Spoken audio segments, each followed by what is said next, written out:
کربلا مادرت میشه مهمون کربلا شب جمعه روز خونه. اعوذ باللہ من الشیطان الرجیم، بسم اللہ الرحمن الرحیم۔ السلام علیکم ناظرین، علوم معارف اسلامی کے پروگرام بزم معارف میں آپ سب کو پھر سے خوش آمدید کہتے ہیں۔ جیسا کہ آپ کو معلوم ہوگا کہ اس سلسلے کا آغاز ہم نے اسی لیے کیا تاکہ ہم آپ کے تمام فقہی، اخلاقی اور مذہبی سوالات کے مستند جوابات دینے کی بھرپور کوشش کر سکیں۔ بارون کربلا مادرت میشه مهمون کربلا شب جمعه روز خونه. آئیے پروگرام کا باقاعدہ آغاز کرتے ہیں۔ آج ہمارے ساتھ موجود ہیں مولانا سید علی سلمان کاظمی صاحب۔ السلام علیکم آغا صاحب۔ آغا صاحب، اکثر نوجوان سوال کرتے ہیں کہ دین میں جبر نہیں ہے، پھر یہ پابندیاں مثلا نماز، حجاب، گناہوں سے بچنا وغیرہ کیوں ہے؟ اعوذ باللہ من الشیطان الرجیم، بسم اللہ الرحمن الرحیم۔ الحمدللہ رب العالمین وبہ نستعین وہو خیر المعین وصلی اللہ علی محمد وآلہ الطیبین الطاہرین المعصومین، اما بعد۔ قال اللہ تعالی فی کتابہ المبین، بسم اللہ الرحمن الرحیم، لا اکراہ فی الدین قد تبین الرشد من الغی، صدق اللہ العلی العظیم۔ بڑا اہم اور بہت اچھا سوال کہ جو عام طور پہ نوجوانوں کے ذہنوں میں اور ایسے لوگوں کے جو مختلف شعبۂ زندگی میں کام کرتے ہیں اور مذہب بیزار لوگ ان کے ذہنوں میں اس طرح کی چیزیں ڈالتے ہیں کہ یہ چیز کیوں ہے، یہ چیز کیوں ہے، اور ان کے ذہنوں میں یہ چیزیں آتی ہیں۔ اس کا سب سے پہلے تو جو قرآن مجید کی سورہ بقرہ کی آیت مبارکہ میں نے تلاوت کی، ارشاد رب العزت ہو رہا ہے کہ لا اکراہ فی الدین، دین میں کوئی جبر نہیں ہے۔ اور اس آیت کو ہی، اس حصے کو آیت کے وہ اس بات کو بنا کر دلیل پیش کرتے ہیں کہ دین میں اگر کوئی جبر نہیں ہے تو پھر ہم یہ سارے جو معاملات، پابندیاں ہیں، جو احکامات شریعت ہیں، ان کی پابندی کیوں کریں، ان کو پابندی سے بجا کیوں لائیں، کیونکہ دین میں کوئی جبر نہیں ہے، ہماری جو مرضی آئے ہم کریں۔ سب سے پہلے تو یہ ہے کہ واقعاً دین میں کوئی جبر نہیں ہے، کسی بھی عقیدے کو جبری طور پہ منوایا نہیں جا سکتا، اور جبر اسلام میں تو بالکل نہیں ہے، کیونکہ جبر وہاں ہوتا ہے کہ جہاں پر منطقی دلائل موجود نہ ہوں۔ جب آپ کے پاس منطقی دلیل موجود نہیں ہوگی، استدلال موجود نہیں ہوگا، آپ کے پاس ثبوت نہیں موجود ہوگا، پھر آپ جبری کام کریں گے کہ یہ میری بات مانیں ورنہ میں آپ کو یہ کروں گا، دھمکی دیں گے۔ اسلام نے تو انسان کے سامنے کھلا رستہ رکھا ہے، انا ہدیناہ السبیل اما شاکرا و اما کفورا۔ ہم نے انسان کو ہدایت سبیل کی ہے، اس کو دونوں رستے دکھا دیے ہیں، یہ بربادی کا رستہ ہے، یہ گمراہی کا رستہ ہے، یہ ضلالت اور جہالت کا رستہ ہے، اور یہ نورانیت کا رستہ ہے، یہ ہدایت کا رستہ ہے، یہ جنت کا رستہ ہے، یہ انسانیت کے کمال اور معراج کا رستہ ہے۔ وہ دونوں رستے اسلام نے دکھائے ہیں، اور اس آیت کو جو کہتے ہیں لا اکراہ فی الدین، اس میں بھی اسلام یہی کہہ رہا ہے کہ دین میں کوئی جبر نہیں ہے۔ قد تبین الرشد من الغی، رشد بھی سامنے آ گیا ہے اور غی بھی سامنے آ گیا ہے، یعنی کہ ہدایت بھی سامنے آ گئی ہے اور جہالت بھی سامنے آ گئی ہے، دونوں چیزیں تو آپ کے سامنے موجود ہیں۔ اس میں کسی قسم کا آپ کے اوپر جبر نہیں ہے کہ آپ کون سا رستہ اختیار کریں، ہماری چوائس ہے، اب چوائس ہماری ہے۔ ہدینہ اور نجدین سورہ بلد میں فرمایا کہ ہم نے انسان کو دونوں رستے دکھا دیے ہیں۔ اسی طرح کئی مقامات ایسے ہیں کہ انسان کو ہدایت سبیل کی گئی ہے، نہ کہ اس کو پکڑ کے زبردستی اسلام کی طرف لایا گیا ہے۔ اسلامی جنگوں کے اوپر بھی ایک اعتراض کیا جاتا ہے کہ وہ چونکہ تلوار کے ذریعے اسلام پھیلا ہے۔ اسلام تلوار کے ذریعہ نہیں پھیلا، اسلام کردار کے ذریعے پھیلا ہے۔ پیغمبر اکرم صلی اللہ علیہ وآلہ وسلم کا کردار اور ان کے بعد ائمہ ہدا کا کردار وہ عظیم کردار تھا کہ جس نے اسلام کو لوگوں تک پہنچایا ہے اور لوگوں میں پھیلایا ہے۔ جنگیں یا دفاعی جنگیں تھیں یا ابتدائی جہاد کی، اور ظلم و استبداد کے خلاف وہ جہاد تھا، اور ظالم کی حکومت کو تہہ بالا کرنے کے لیے وہ جہاد کیا جاتا تھا، نہ کہ اپنی کشور کشائی اور اپنی مملکت کو زیادہ بڑھانے کے لیے وہ جہاد کیا جاتا تھا۔ پہلی بات تو یہ ہے کہ استدلال جہاں پر ہو، دلیل ہو، وہاں پر جبر نہیں ہوتا، تو دین میں اس معاملے میں کوئی جبر نہیں ہے۔ دوسری بات میں آپ کو مثال دیتا ہوں نوجوانوں کو سمجھانے کے لیے۔ آپ کسی یونیورسٹی میں داخلہ لیتے ہیں کسی کالج میں جاتے ہیں، کسی یونیورسٹی میں تعلیمی ادارے میں جاتے ہیں، یا آپ آج کل کے حوالے سے میں آپ کو مطلب کوئی آپ اینڈرائیڈ موبائل پہ کوئی ایپ ڈاؤن لوڈ کرتے ہیں، اس کو ڈاؤن لوڈ کرنا آپ کی مجبوری ہے؟ یعنی وہ آپ کو مجبور کرتے ہیں ایپ ڈاؤن لوڈ کرنے پہ، یا یونیورسٹی والے آپ کو مجبور کرتے ہیں کہ آپ جو ہے وہ ہماری یونیورسٹی میں داخلہ لیں؟ نہیں، انسان کمال تک پہنچنے کے لیے، یعنی اپنے تعلیمی مراحل کو آگے بڑھانے کے لیے یونیورسٹی میں داخلہ لیتا ہے۔ اس کی مرضی ہے یونیورسٹی میں داخلہ لے یا نہ لے، لیکن جب یونیورسٹی میں داخلہ لیتا ہے، ایپ کو ڈاؤن لوڈ کرنے کے لیے پلے اسٹور پہ جاتا ہے، تو ایپ ڈاؤن لوڈ ہونے کے ساتھ اس کے پاس ایک بہت بڑا پیج آتا ہے۔ اس پیج پہ کیا لکھا ہوتا ہے؟ رولز اس کے لکھے اس کے رولز، جس کو ٹرمز اینڈ کنڈیشن کہا جاتا ہے۔ کہا یہ جاتا ہے کہ اگر آپ ان ٹرمز اینڈ کنڈیشن کو فالو کریں گے تو آپ اس ایپ کو چلانے کے اہل ہیں۔ یونیورسٹی والے جو ایک پراسپیکٹس دیتے ہیں اس کے اندر ضابطہ اخلاق لکھا ہوتا ہے۔ یونیورسٹی میں داخل ہونے میں آپ کو کوئی جبر نہیں ہے، لیکن جب آپ یونیورسٹی میں رہیں گے، داخلہ لیں گے، تو پھر آپ کو یونیورسٹی کے رولز کو فالو کرنا پڑے گا۔ اسلام بھی ایک مکمل ضابطہ حیات ہے۔ اسلام نے کسی کو زبردستی یہ نہیں کہا کہ ہمیں مانو، کسی کو زبردستی، کسی نبی نے کسی انسان کو زبردستی مسلمان نہیں بنایا، کبھی کسی پر زبردستی دین لاگو نہیں کیا۔ لیکن ایک جب شخص انسان مسلمان ہو جائے، مسلمان ہونے سے پہلے وہ سوچ سکتا ہے کہ میں ہوں یا نہ ہوں۔ جب اپنی مرضی سے مسلمان ہو گیا تو مسلمان ہونے کے بعد اسلام کے ٹرمز اینڈ کنڈیشنز کو ماننا پڑے گا۔ انسان کے اوج کمال تک پہنچنے کے لیے، اس کو کمال کی منزل تک اسلام نے پہنچانے کی جو ذمہ داری لی ہے، وہ اسی وجہ سے ہے کہ یہ جو جتنے بھی احکامات شریعت، جو محرمات ہیں، جو واجبات ہیں، جو حرام چیزیں ہیں جن کو اسلام نے منع کیا ہے، یا جو چیزیں اسلام نے واجب کی ہیں، وہ انسان کے فائدے کے لیے، انسان کو اوج کمال تک پہنچانے کے لیے ہیں۔ چاہے وہ حجاب ہے، چاہے وہ نماز ہے، چاہے وہ دیگر گناہوں سے بچنا ہے، وہ سود خوری، شراب خوری، اس کا اسلام نے باقاعدہ استدلال قائم کیے ہیں کہ یہ وجوہات ہیں جن کی وجہ سے یہ چیزیں حرام ہیں، ان پر پابندی لگائی جا رہی ہے۔ فلاں فلاں فتنہ یا فلاں فلاں مفسدہ اور فساد کا معاشرے میں ہونے کا خطرہ ہے جس کی وجہ سے یہ چیزیں پھیلائی جا رہی ہیں، ورنہ اسلام نے جبری طور پر یہ سراغہ نہیں کیا کہ اسلام کو کوئی فائدہ تھا یا لوگوں کے اوپر کوئی جو ہے وہ پابندی لگا کر ان کو پنجرے میں قید کرنے کی کوئی اسلام کی معاذ اللہ سازش تھی، نہیں، بلکہ انسان کو عقلی طور پر اور رشد کے اس مقام تک پہنچانے کے لیے اسلام نے جو ہے وہ یہ انتظامات کیے ہیں۔ جو اسلام نے احکام شریعت انسان پر واجب کیے ہیں، اس کا فائدہ اگر انسان کو معلوم ہے یا نہیں ہے، جس طرح مطلب نوجوان کہتے ہیں کہ یہ چیزیں ہمیں مشکل لگتی ہیں، تو اس کی مثال ایسی ہے کہ جس طرح ایک بچہ ہے وہ چھری پکڑ لیتا ہے، اب وہ یا کوئی سانپ آ رہا ہے، اب بچے کو پتہ نہیں کہ سانپ یہ میرے لیے خطرناک ہے، نقصان دہ ہے، لیکن اس کا باپ جو ہے وہ بڑھ کر آگے اس سے چھری پکڑتا ہے۔ اگر وہ بچہ مضبوطی سے پکڑے تو باپ اس کو چھیننے کی کوشش کرتا ہے، جلدی سے اس چھری کو لیتا ہے، یا اگر کوئی سانپ آ گیا یا کوئی موذی جانور آ گیا تو اس جانور کو وہاں سے بھگائے گا یا بچے کو وہاں سے اٹھا لے گا۔ بچے کو معلوم نہیں ہے کہ میرے ساتھ یہ کیوں کیا جا رہا ہے، اس کو تو یہ شاید سختی لگ رہی ہے کہ میرے اوپر یہ سختی کیوں کی جا رہی ہے، لیکن جو اس کے پیچھے بات ہے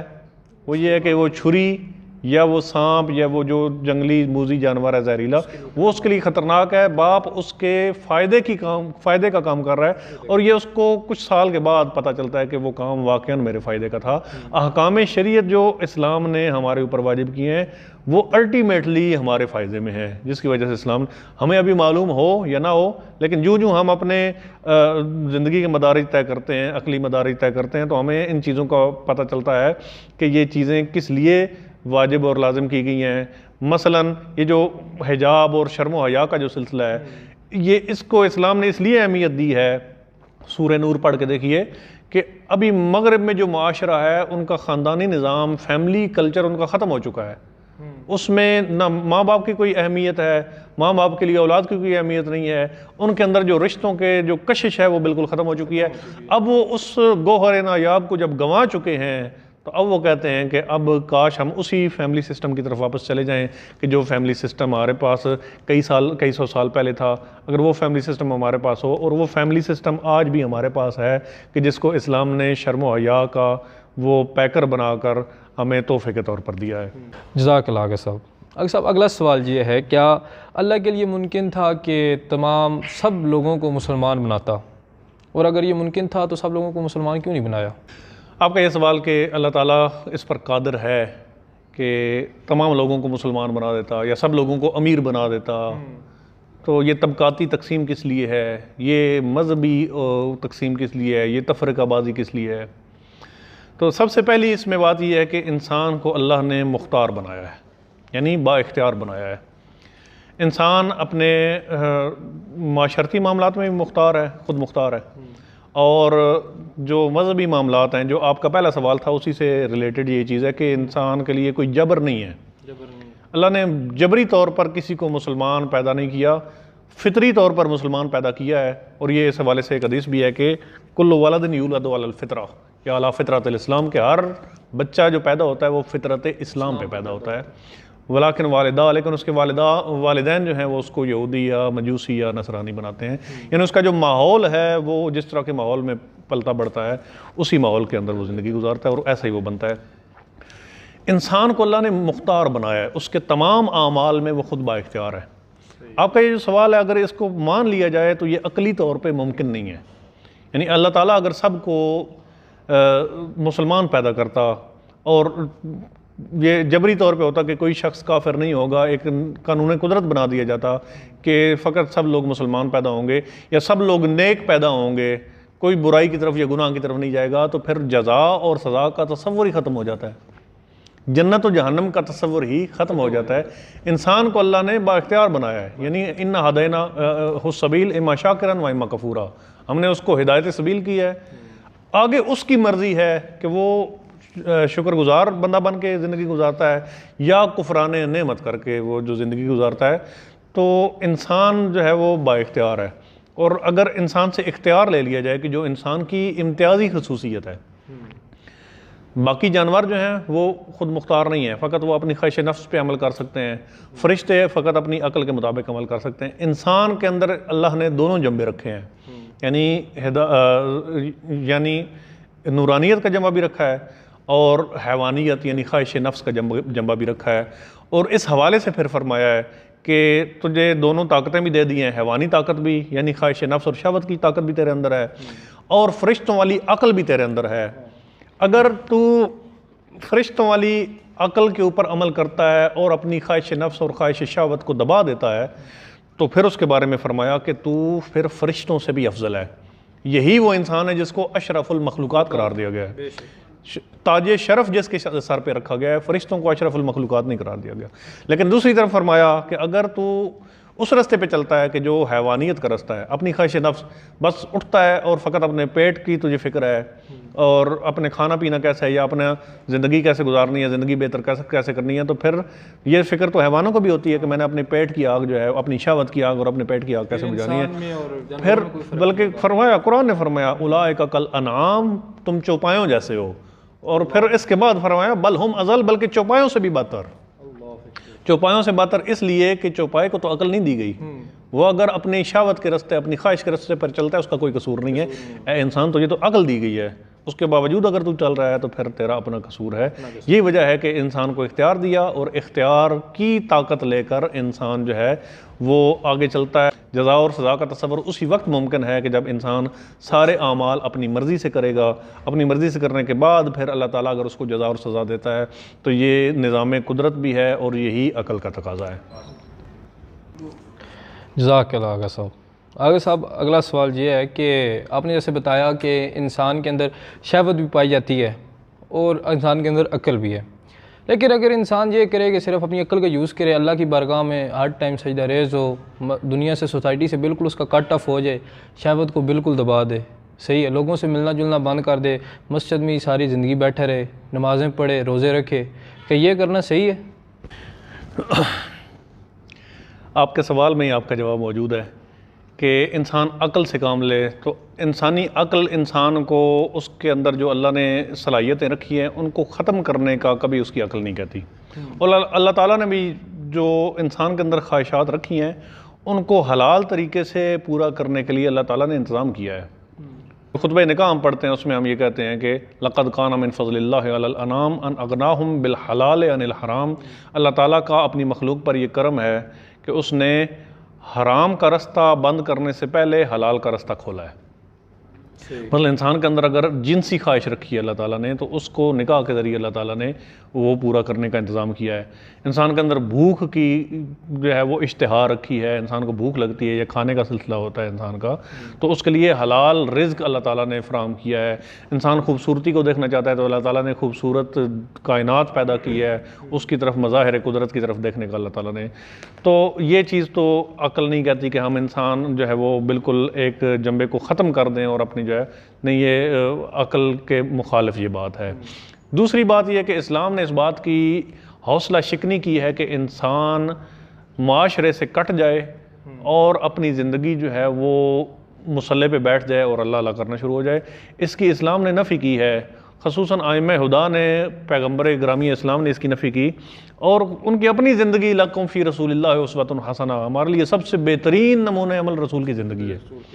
رسول اکرم تجارت بھی کر رہے ہیں, رسول اکرم بچپن میں, لڑکپن میں, جوانی میں بکریاں بھی چرا رہے ہیں, تجارت کر رہے ہیں, اور معاملات جو ہے وہ زندگی گزار رہے ہیں. اسی طرح جو ہے وہ لوگوں کے ساتھ گلتے ملتے ہیں, لوگوں کے ساتھ اسی طرح نکاح بھی کرتے ہیں, شادیاں بھی کرتے ہیں, لیکن اس کے باوجود دنیا کے پاکیزہ ترین انسان ہے.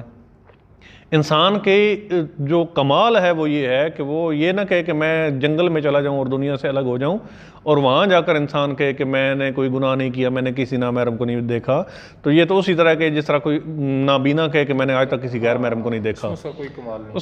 کمال نہیں. کمال یہ ہے کہ انسان اسی معاشرے کے اندر رہے, اس کے بعد اس بات کا دعویٰ کرے. بہرحال یہ کہے کہ میں نے میوزک آج تک نہیں سنا تو اس کا کمال نہیں ہے,